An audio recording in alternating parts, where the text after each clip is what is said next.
It's June. It's the start of summer. Kids are out of school. And of course we know kids like candy. Well, if you go to the store, when the kids buy their favorite candies, the candies may still melt in their mouths and in their hands, but it may also melt in their wallets.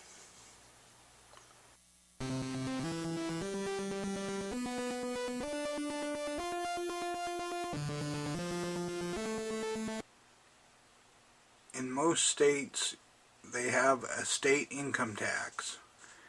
In this example, you can see forms for the New York state income tax. Now, Washington is one of 7 states that does not have a state income tax.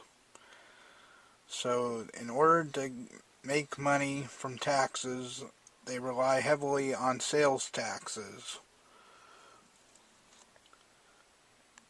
And because they rely heavily on sales taxes, we have a higher sales tax rate than most of the rest of the country.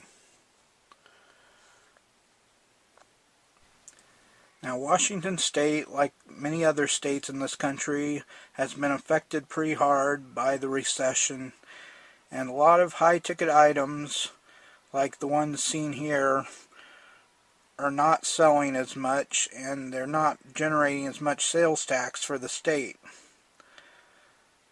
And to make matters worse, our state has Indian reservations, and the Indians do not have to pay sales tax on certain items when they buy them on the reservation.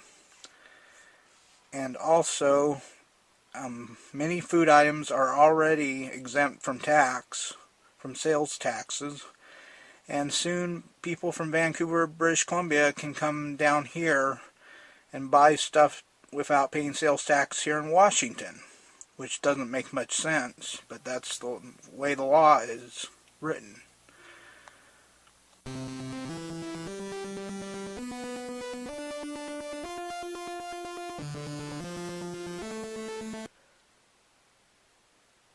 Alright, it's time for a quiz. Which of these 4 chocolate candies is considered candy under the new sales tax law? If you said all 4, you are wrong. If you said 3 of them, you are wrong. Only 2 of these candy bars is considered taxable. They are the M&Ms and the Reese's Peanut Butter Cups. Why is the Nestle Crunch and Kit Kat bars not considered taxable?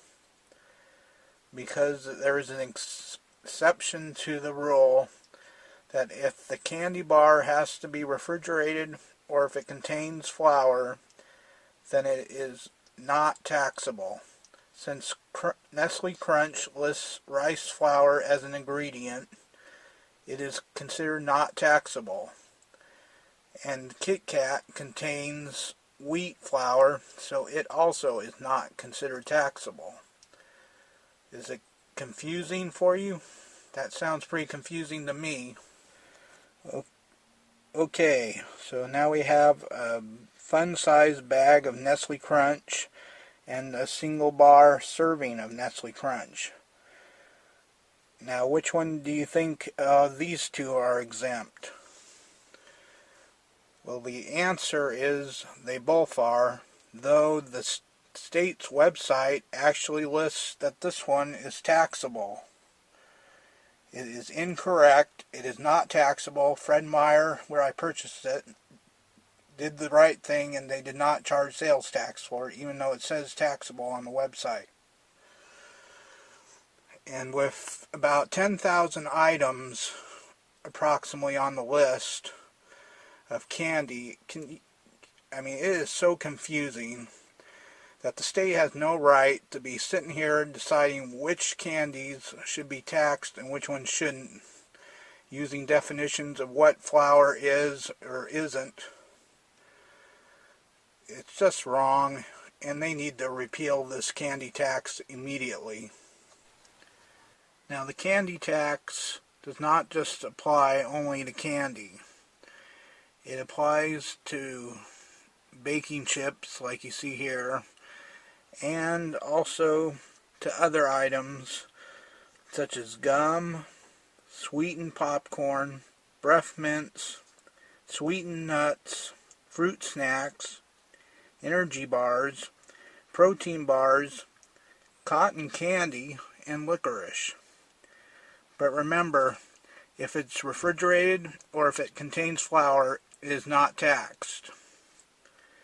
And at the same time that they passed the tax on the candy, they also passed a tax on bottled water, which was separate.